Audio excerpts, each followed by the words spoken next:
What's up YouTube, NCG here bringing you not only the winners of the Raging Tempest pack giveaway, but my Zodiac deck profile. Now the Zodiac deck profile, the engine itself is going to be considered meta. That is the engine that is going to be running everything. That's pretty much Barrages, Ratvias, and the odd Vipers, and then obviously the entire XYZ lineup. Now they're being played in Infernoids, they're being played in Metaphors. They will be played in absolutely near enough everything. So I'll be going through my deck profile to show you my Zodiac Kaiju build, which I feel it works really well for me, and I quite enjoy. And then I'll get on to the winners of the Raging Tempest giveaway. So without further ado, we'll put those to one side, we'll crack straight through the deck profile, and then get straight on to the Raging Tempest winners. So I did a combo video on this before, so you should already know pretty much how Zodiacs work. But for those of you who don't, they are literally just a one card, rank on top, XYZ, rank 4 deck. So without further ado, I'm going to crack straight into this because it's very, very straightforward, very, very simple. You play triple Rapia. This is the main card of the deck. When it's attached as an XYZ material to a Beast Warrior type, the effect of that XYZ is you can detach one material and special on a Rapia from the handle deck. Simple. So you just keep spamming your board with ranks 4s. His monster effect is when it's normal summon, it's a Foolish Barrel. You send a Zodiac card from deck to grave. You play triple Whipped Out. Now this card, when it's attached to an XYZ, if the card battles an opponent's monster after damage calculation, banish that opponent's monster. Very straightforward.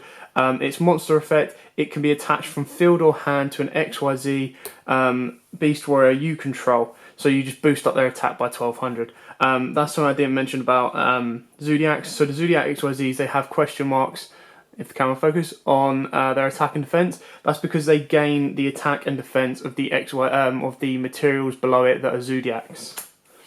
Next up, play double Thoroughblade. Now you can bump this up to 3 if you want to. No issues with that at all. But basically, its monster effect is you ditch one Zodiac from your hand to draw one. Its effect when it's attached to an XYZ is it does piercing battle damage. So straightforward on that one. And that's basically your Zodiac main monster engine there. Very, very small, very, very to the point. So 6, 7, that's 8 cards of the Zodiac monsters right there. Next up is your next engine. So you play triple Speedroid Terratop and 1 Tuckenton Borg. Now you can put Tuckenton Borg up at 2. Now it's a double-edged sword. At 1, these are only useful once. At 2, these are useful twice, depending on how long your game goes on for. But you have more chance of drawing into Tuckenton Borg. So to be totally honest, you can very, very, very easily put that card there. So that's it for kind of like the Terratop. Like I said before, bump it up, bump it down, however you choose. Next up, the quick Gamma Seal engine, not Gamma Seal engine, sorry, the Kaiju engine. So you play 2 of the big beaters. You play 1 Thunder King and 1 Jizakuru. They're both 300 attack. This is just basically to help with your OTKs and just bigger beat boards. And then the weaker ones that you're usually giving to your opponent, Dorgun and Gamma Seal. Now, yes, you could change Dorgun out for like Raiden or Sticky just to make them less. But ideally, you know, you've got enough there to be beating over your opponent. Sometimes it does happen that you'll open Gamma Seal and then, you know, you're a little bit stuck. But I think any deck that can main Kaijus has such an advantage in today's meta and in today's game without just chucking them in any random deck. If they have the ability to drop them with like trainings and stuff like that, or if they have the space to be running Interrupted Kaiju Slumber like this one does, I think it just gives them a massive advantage going in game 1.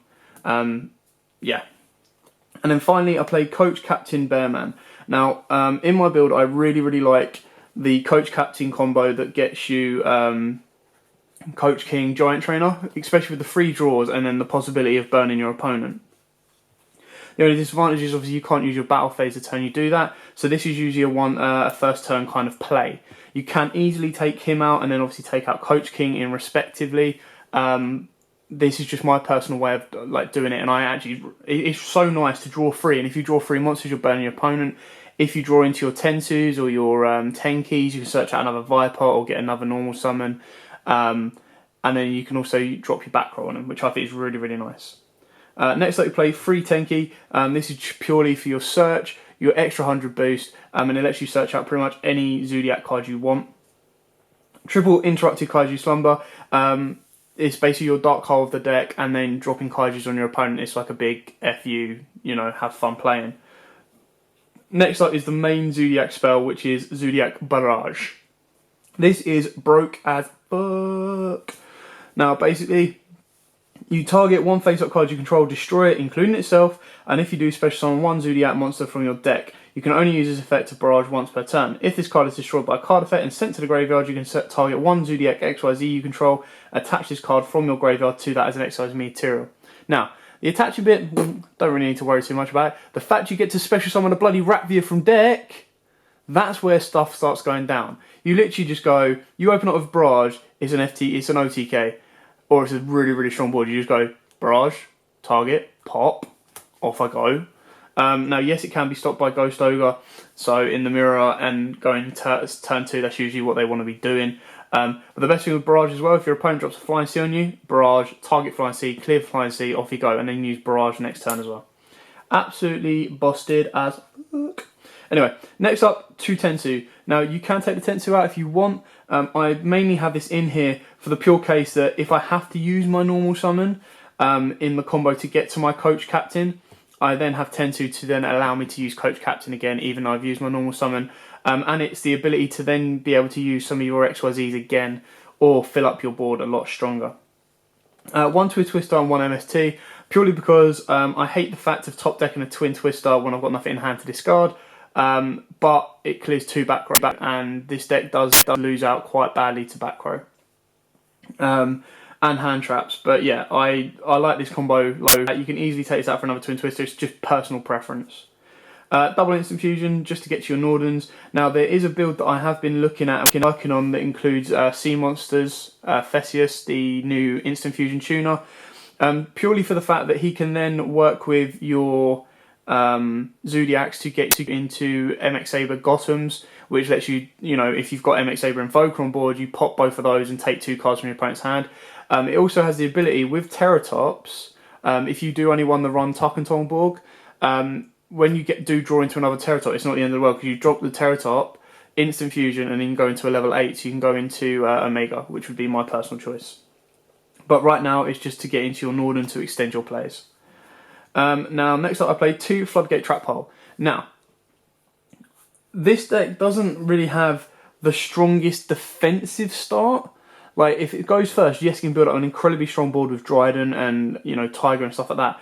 But what I like about Rafflesia is she's just such a defensive card. You can sit on Rafflesia and they have to be a bit careful going around you. Floodgate helps it in the mirror because it's basically a Quaking. It just flips it face down and they can't do anything with it. They can't continue to overlay or anything like that. Again, this is a personal touch of mine, so you can take these out and put in stuff like, obviously, stuff that I've left out is Maxis and Ghost Ogres. Like, these I definitely agree with. I would put them in the deck if I had the space. Now, I can take out the Coach King if I want to. I think Maxi is incredibly strong in this meta, and I think Ghost Ogre is going to be amazingly good in this this upcoming format, especially in the mirror with Zodiacs, because it just stops them dead and it stops their barrage. Now, I personally like Rafflesia because I think she's a very, very strong defensive card, as simple as that. And I like being able to, extend my board, go into a Coach Captain, draw 3, burn my opponent, and then if I've drawn into an Instant Fusion, overlay into another rank 4, and then I've got a Rafflesia. So, I've got a Dryden to pot, I've got a Rafflesia to Floodgate, and I've just got that extra bit of protection for that turn. Now, other cards that people are siding in and maining and whatnot is on my body as a shield. So you pay 1,500 life points when a card or effect is activated that destroys. In 2 seconds, I'll pull it out of the folder. So you've got my body as a shield, and then you've got Zodiac Sign. So not many people are playing Zodiac Sign, but plays that, or one of my friends plays that, and it's very, very strong. For the pure fact that you, when a Zodiac monster or monster is destroyed by card effect, you discard a card or destroy a card from hand or field to prevent the destruction. That then enables the Bunny Blaster and Ram if you play them in your deck. So my body is a shield. When your opponent activates a spell or trap card, or monster effect that would destroy a monster or monsters on the field, except during a damage step, pay 15 life points, negate the activation if you do destroy it. So a lot of people are siding this in to stop like the boards being regeki'd, because people are starting to main dark holes a lot more and side dark holes and just get more board wipes available, especially with stuff like Kaijus, Vanity's Fiends and stuff like that around. And Tridents, they want to try and clear your board, so being able to have My Body as a Shield is more probably a side-in option, kind of stops that happening and helps you out massively. Next up I play Double Solemn Strike and the One Warning. There's not much more you need to know about these, they're just straightforward in your face. Double Dimensional Barrier, now you can place it free if you want to. Now my biggest issue is in the mirror, this card kind of sucks. Now, yes, if you're going first, you set this, you activate it, good, that's fine. But in the mirror, obviously, you're going to be calling XYZs. When you call XYZs with your Zodiacs, they lose all effects, they go down to 0, so they don't get any of the material effects whatsoever. So it's not the best of, like, in this game. Like, it's a lot nicer if you go up against DDDs and you go Fusion, and they're like, yeah, I can't do anything. But it then means your Trident is unprotected. It can't pop, it can't do anything else like that. So it's kind of nasty when you're coming up against an XYZ deck. You just have to be more prepared than they are. But, it's just that strong of a card in this meta that you play it no matter what, and the third is sided in for me. And then finally, Vanity's Emptiness, because it is one of the strongest cards in the game. And every time people talk about Emptiness, I always say to them, can you believe that this card was ever at free? I mean, that was ridiculous when this card was at free. Now, there are discussions that this should get banned. I personally think, yes and no. Yes, I get it. You build up your strong board, you flip Vanities, people are going to be like, oh, cool, GG, I'll go away now. But I feel it has an easy, there's an out to it by MST and Twin Twister and Clear and Back Row. There is an out, it's not a hard out to do. It's just making sure you've got the right cards in hand to do that. So yeah, I kind of agree and disagree, but that's how it is. And then obviously the Terratop engine is also up for discussion for being banned. Anyway, that's it for the Zodiac build. Now onto the extra deck. And now we have 2 Zodiac Trident. This card is the best XYZ card that the Zodiacs have. During either player's turn, you detach 1 and you pop 1. Pop 1 face-up card your opponent controls. Simple, done. I'm pretty sure, actually, I have to say that back. I think it's just one face-up card. Yeah, it's just one face-up card. Yeah, target 1 face-up card on the field, destroy it. So you can pop your own blooming barrage if you wanted to. Double Broad Ball. This is your searcher of the deck. This lets you search out Coach King, Coach Captain Bearman. Yeah, straightforward on that one. Then we go on to, he's probably the only one that you really naturally can make as well, because he's just 2 level 4s. So the others you kind of just overlay on top. 2 Tiger Mortar. This card reattaches material to an XYZ, a Zodiac card to an XYZ on the field, any XYZ, so even like your Invoker or anything like that from the graveyard, which is very, very nice. You can recycle stuff with Tiger Mortar. Double Zodiac Broadbow. Now his effect is it can attack directly, but that's very, very rarely happening. You're mainly using this guy to use as fodder. So the standard kind of play goes Rat, Boar as fodder, Tiger, Detach Boar, and then Special Summon, and then Bull, Detach Tiger, Special Summon, Detach the final Rat to get your search. So it keeps on going. It's the deck that just keeps on giving with the right materials. Anyway. So that's your Zodiac lineup, straightforward on 8 of those. Now there are new ones coming out of Maximum Crisis, but the fact we've only just hit rate, I'm not going to go anywhere near that. Next up, right, this is where I kind of, not struggle, but this is kind of where it's all personal preference. This is where you change it. Well, apart from Tiger King. Tiger King is probably near enough a must in this deck for the pure fact that it gets you your 10 suits and 10 keys. Next up, you can start questioning where you want to go with it. Castel, I think it's one of the best rank 4s in the game. And you always need to bounce. It's a shame he targets, but if he didn't target, he'd be broke as hell. Rafflesia, like I said, I think the artwork's brilliant, but that doesn't mean why it's going in my deck. It's going in my deck because I personally love the defensive abilities of this card. And then your rank 3s, you've got your MX Saber Invoker, stupidly expensive because it's only had like 1 print, but this card helps you special summon out your Ratvias. So without using your normal summons, you do Terror Top Engine into Invoker, Invoker detach, there's your Rat, cool, go from there. Totem Bird for those times you want to be a bit more defensive with your Terror Top Engine. Now obviously you do only use the Terror Top Engine once, but it'll be quite nice to, you know, get your Totem Bird out for a bit more protection if you don't actually need the Invoker. Coach King Giant Trainer, I told you this is for the draws and the burn. And then your Elder Entity Norden. Now that card's probably going to get banned, you know, be a bit of a disappointment, but hey ho, it happens when you bring out broke ass cards. Now, quickly, just a special mention, these are the other cards that I teeter on the edge of. Some go in, some don't. Diamond Direwolf. Pure fact because they're all Beast Warrior monsters, and you know, sometimes people are just using Diamond Dire to pop himself and pop the others, who's like a break sword. Now that's another one you can put in. There you go, it's your break sword for your Terror Top Engine. But the thing with Diamond Direwolf is it has more targets to pop.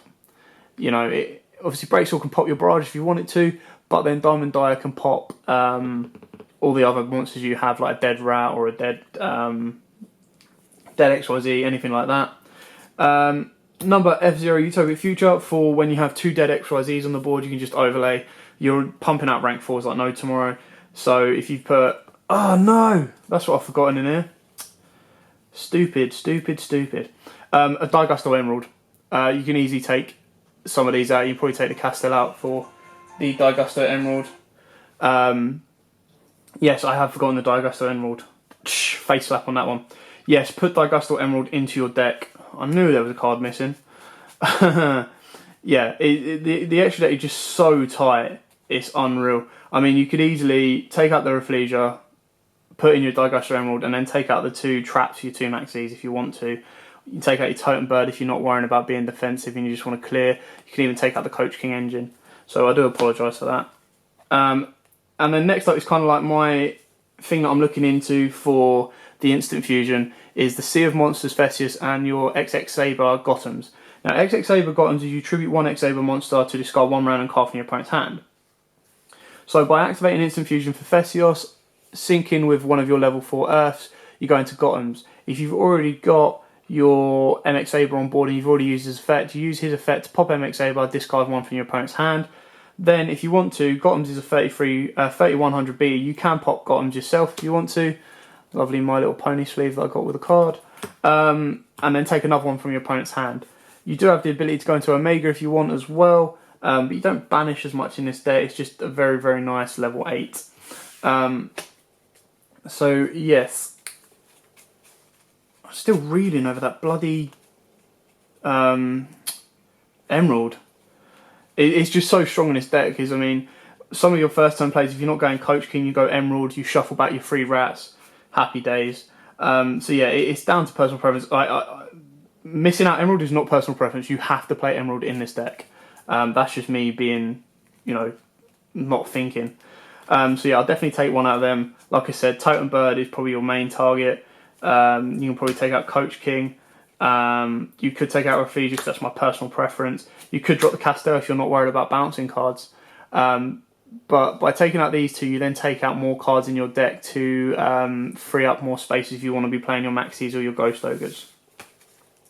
So, that is it for the Zodiac deck. Now onto the part that everyone has been waiting for, to the hopes that they pull a barrage because it is stupid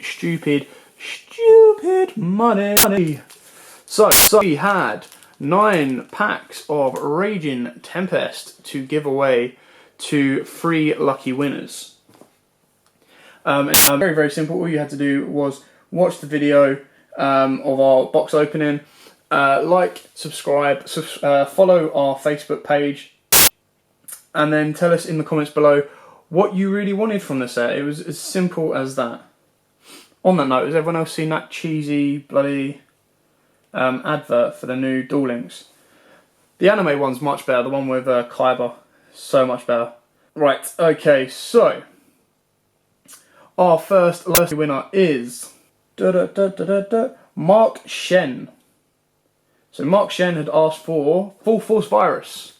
So there we go, Mark Shen, those are your 3 packets. And they're going over to one side. So they are yours, Mark Shen. Next up is Princess Num Num. Princess Num Num, the card I want the most out of this set is Cyber Angel Natasha, because I've been excited for her to come out for a long time and just absolutely love the card. So, Princess Num Num, there is your 3 packets. And final winner for our Raging Tempers. Now, please do not worry if you haven't won. There's so many giveaways going on. I mean, it's unreal. Fusion is just round the corner. You know, think about that. So, you know, you want to stay tuned just so you can keep up with that. Right, and our final winner is Robbie Stevenson. Robbie Stevenson wanted Foolish Burial of Goods. You might not want the packs now, to be fair, just edge them up. So we have Robbie Stevenson, Princess Num Num, and Mark Shen. So, congratulations to you 3 guys. If you let us know, private message us on the YouTube channel, or post in the comments below on this video, we will get these to you straight away. Yeah, thanks for watching. Don't forget to like, comment, subscribe, share. Stick around, there will be more giveaways, I can promise you that. So yeah, thanks for watching, like, comment, subscribe, share, and until next time guys, we'll see you then. Bye.